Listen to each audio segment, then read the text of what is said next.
I've got a confession, guys. I'm really, really unprepared for tonight. I'm going to disrupt events and I'm going to pick one of you from the audience to just come up here and fill the gap for me. Let me pick, are you panicking? Is it good stress or is it bad stress?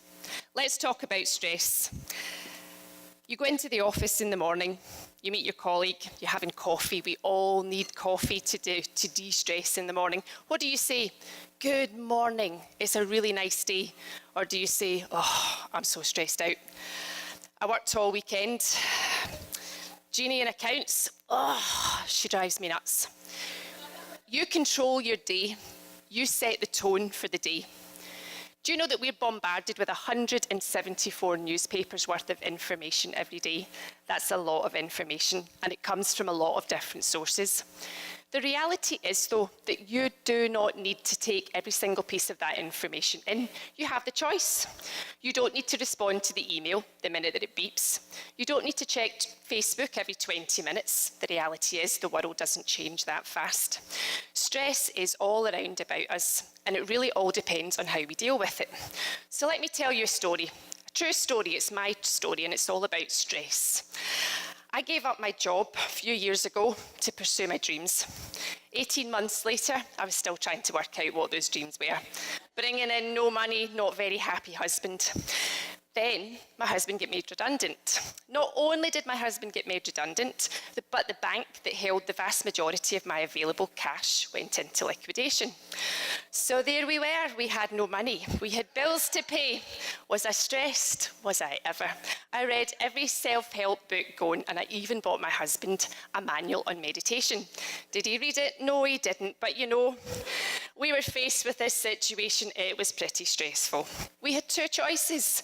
We could go, oh, woe is me. How do we get through this? This is just so bad. Or we would fight. So we looked at the situation that was in front of us. We looked at it as positively as we could. We asked for help and we dealt with it. So let me tell you about the different kinds of stress. There's distress, and that's the one that you all know. Oh, I'm so stressed out. Life's so hard. And then there's actually a happy stress called eustress. And that's the one that really gets us going. Think about it. I've won the lottery. I'm so lucky. That's stress. Then there's hyperstress. Hyperstress is when you take the distress that's in your life and you let it get the better of you. And that's the one that we really need to be concerned about. It comes in an acute form and it also comes in a chronic form. And that's when you go into the office every day and you complain and you don't do anything about the situation that's in front of you. But just so that you know, you can also get stressed by being really bored. So we do actually need some level of stress in our life to be able to cope. So if you're in that really boring job, you maybe want to think about it instead of telling everyone how bored you are. Stress is kind of like a bell curve. Some stress is really good for you, and you can actually cope with quite a lot of it. But you need to be aware of what the tipping point is in your life. Because once you start to tip over and take too much stress, that's when it starts to have an impact on your life. So what does stress do to you? Osteoporosis. Ladies, it causes fertility issues. All those lawyers that are late on in life that can't have children, one has to ask what they have to do. So let's look at stress as an ocean.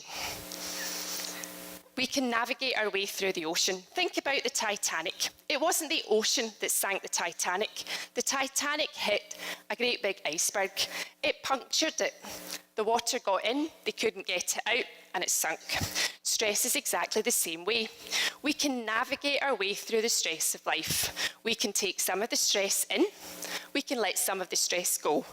But if we take all of that stress on board, we might have to wax in and wax out. We're likely to sink. Anyway, I watched this really cool video on Facebook, and now I'm running behind in my slides. We watched this really cool video on Facebook, and it was a lady holding a glass, and it was half full. And everyone expected to be asked, is the glass half full or half empty? They were actually asked, is the glass heavy? So the answer to that's simple. If you pick the glass up and you put it down, it's not heavy. If you pick the glass up and you hold it, it's going to get heavy.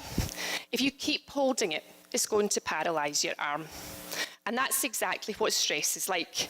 If you hold on to stress for too long, it's going to cause you issues.